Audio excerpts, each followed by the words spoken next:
Es el 10 de abril del año 1815 y en tan solo unos momentos el sol desaparecerá. En una isla de la actual Indonesia, el monte Tambora hace erupción con un estruendo que puede escucharse a más de 2.000 kilómetros de distancia. Columnas de vapor de sulfuro y ceniza se elevan a miles de metros en el cielo, formando nubes oscuras de tormenta, de hollín y relámpagos. Esta erupción se convertirá en la erupción más grande en la historia documentada, pero este es apenas el comienzo de lo que acontecerá.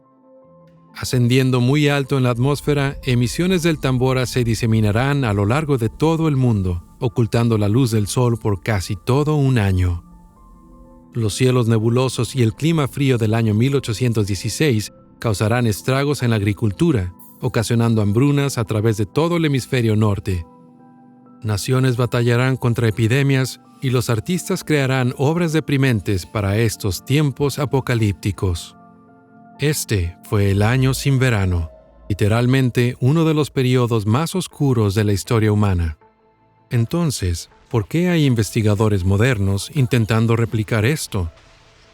Obviamente, nadie quiere repetir este tiempo de hambruna y desesperanza, pero hay científicos interesados en usar brumas de sulfuro para tapar el sol y, con fortuna, poder ralentizar los efectos del calentamiento global. Esta es una de las tantas propuestas en el ámbito de la geoingeniería, una clase de intervenciones deliberadas y a gran escala en los sistemas naturales de la Tierra con el propósito de contener el cambio climático.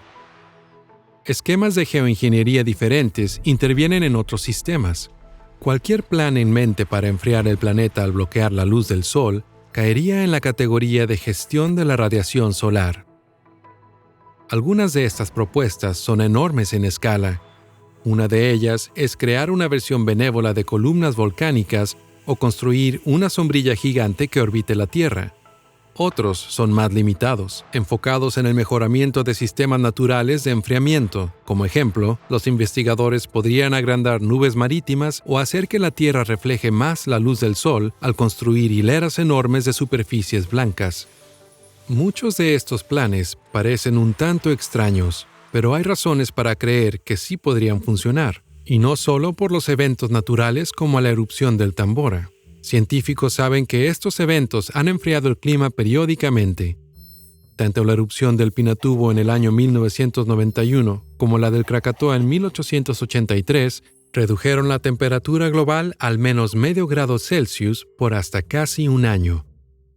Estos efectos de enfriamiento son globales y de rápida acción, pero también son sumamente riesgosos. La Tierra es un sistema caótico donde incluso los cambios más pequeños pueden crear innumerables efectos dominó que no pueden predecirse. Sabemos que las temperaturas de refrigeración impactan a la lluvia, temperaturas extremas y otros fenómenos climáticos, pero es complicado incluso para los modelos informáticos más modernos predecir cómo y dónde estas consecuencias tendrán lugar.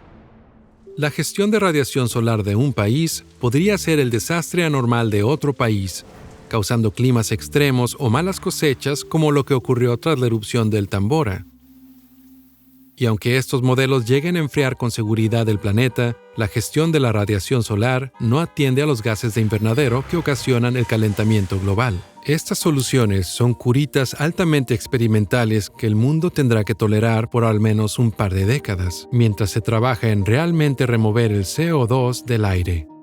Y si quitáramos prematuramente ese curita, las temperaturas globales podrían rebotar rápidamente, causando un periodo de calentamiento severo. Por estas razones y más, la gestión de la radiación solar es riesgosa. Actualmente, los investigadores realizan experimentos a pequeña escala, como la mejora de las nubes marinas, para evitar que el gran arrecife coralino se siga calentando y despintando. Muchos científicos dicen que deberíamos encontrar formas de cortar emisiones y eliminar, primero que nada, el CO2 atmosférico. Sin embargo, hay razones para seguir estudiando estas estrategias agresivas. Tiempos desesperados exigen medidas extremas, y en el futuro, la geoingeniería podría ser el último recurso de la civilización. Además, algunos de estos planes podrían ser muy fáciles de hacer por algún agente rebelde con recursos suficientes. Deberíamos estar preparados para cuando alguien comience a hacerlo sin siquiera tener permiso del gobierno. Pero quizás la razón para investigar el impacto de la geoingeniería es que la gente ya está realizando intervenciones a gran escala sobre la atmósfera. Podría decirse que el cambio climático es un proyecto no deseado de la geoingeniería, alimentado por las emisiones generadas durante siglos de quema de combustibles fósiles. Y a menos que tomemos acción muy pronto para contener emisiones y extraer el CO2 de la atmósfera, el verano podría no volver a ser el mismo otra vez. Tenemos las herramientas y el conocimiento para salvar el mundo, pero ¿cuál es el siguiente paso? Visita ed.ted.com/earthschool para obtener una hoja de ruta que puedes seguir y medidas concretas que puedes tomar para marcar la diferencia.